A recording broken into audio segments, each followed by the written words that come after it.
I'm going to enter the patient's room, shut the door, provide privacy, use a curtain if it's accessible.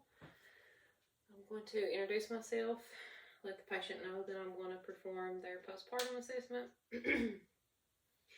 I'm going to lower the bed to a working level and make sure that the head of the bed is flat. I'm going to perform hand hygiene, ask the patient to identify themselves by their name and date of birth. I'm going to double check their wristband, verify the patient. I want to use a clean pair of wall gloves. I would let the examiner know that I have completed the med-surg assessment and that it's normal. So to start your postpartum assessment, I'm going to check your breast first.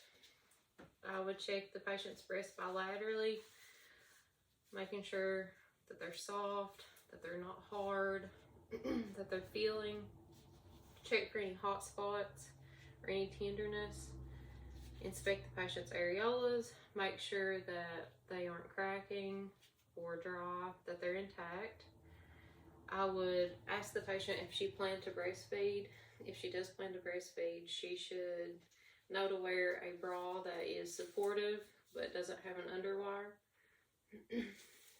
If she does not plan to breastfeed, she should wear a binding top bra like a sports bra. I'm going to go ahead and move down to the patient's abdomen. This patient had a cesarean section. I would inspect the incision, make sure that the edges are approximated, that it's not red or tender, there's no drainage. I would also begin to auscultate the patient's abdominal sounds, all 4 quadrants, make sure they were active and normal. I'm going to palpate the patient's abdomen, ask if there's any abdominal pain, ask about the last bowel movement, if it was normal for the patient, what was the consistency, the color, the last time the patient voided, if it was normal, if there was increased frequency, painful, if it burned. And then I'm going to go ahead and palpate for the fundus.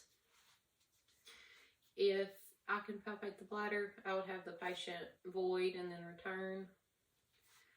To palpate the fundus, I would apply counter pressure to the patient's uterus. This patient's 2 days postpartum. Their fundus should be 2 finger lengths below the umbilicus. I would make sure the fundus is midline, that it's not deviated.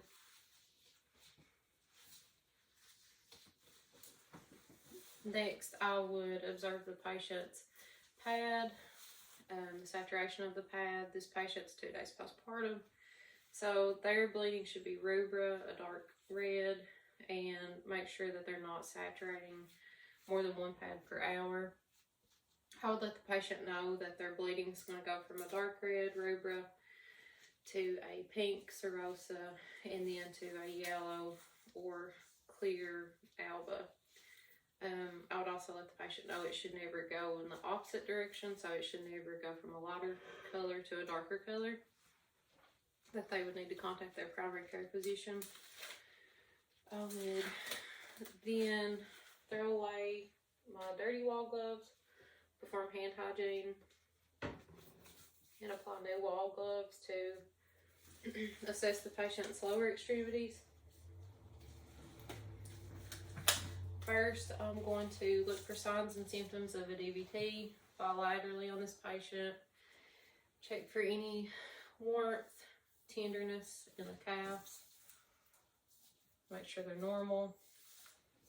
Then check the patient's pulses, so the popliteal pulses bilaterally. Make sure those are normal. The posterior tibialis pulses, make sure those are normal. Dorsal pedis pulses, make sure that those are also equal. Then I would check the patient for edema on the lower extremities, make sure there's no swelling, no discomfort. I'm going to have the patient roll to the side to inspect the back. If this patient had an epidural, This is when I would check the epidural site, make sure it's not tender, there's no leaking, no drainage, it's not red. Then I would move on to this patient's episiotomy site. If they had a vaginal delivery, make sure that it's not swelling, that there's no drainage. And I would also check the patient for hemorrhoids. If they have hemorrhoids, if they're large, what size they are, how many, swelling. I would document that. I would assist the patient back into a laying position and adjust their gown, pull their sheet back up, make sure the patient's comfortable. Go ahead and lower the bed into its lowest position, lock the bed, and provide the call light. I would discard my dirty wall gloves, hand hygiene, and this is where I would educate the patient.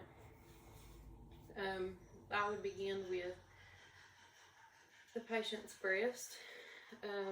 Let them know signs and symptoms of mastitis, any hot spots, if breastfeeding is painful. Again, what type of bra they should wear, whether they're breastfeeding or not. I would also remind the patient of the bleeding, that it should never go from alba to serosa or serosa to rubra. If that happened, to contact the primary care provider. If they have a temperature of 100.4 or above, if they have any abdominal pain, irregular bowel movements, painful urination, any changes, to let the provider know. Also, with their newborn, a temperature of 100.4 or more. If the baby refuses 2 consecutive feedings, if the baby has less than 6 to 8 wet diapers in a day, if the baby develops 2 or more green watery stools, or forceful vomiting, to contact the primary care provider. I would also educate the patient on car seat safety. It's not advised to buy a used car seat. If they do buy a used car seat, to make sure that it has been in no car accidents. That for a newborn, the car seat should always be rear facing. Also, SIDS risk for the baby. The baby should be laid flat on its back in the crib with no extra pillows, no extra blankets, no extra toys.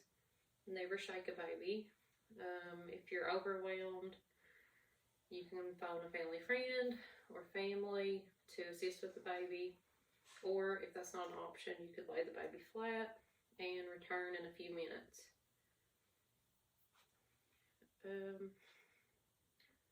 I would also educate on a bulb syringe with the mother.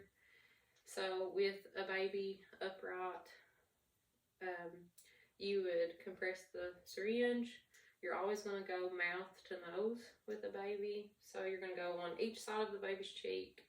One side, expel. The other side, expel. One nair, expel. And the other nair, expel. And I would let the patient know to press her call light if she needs anything, and return to the nurse's station to document.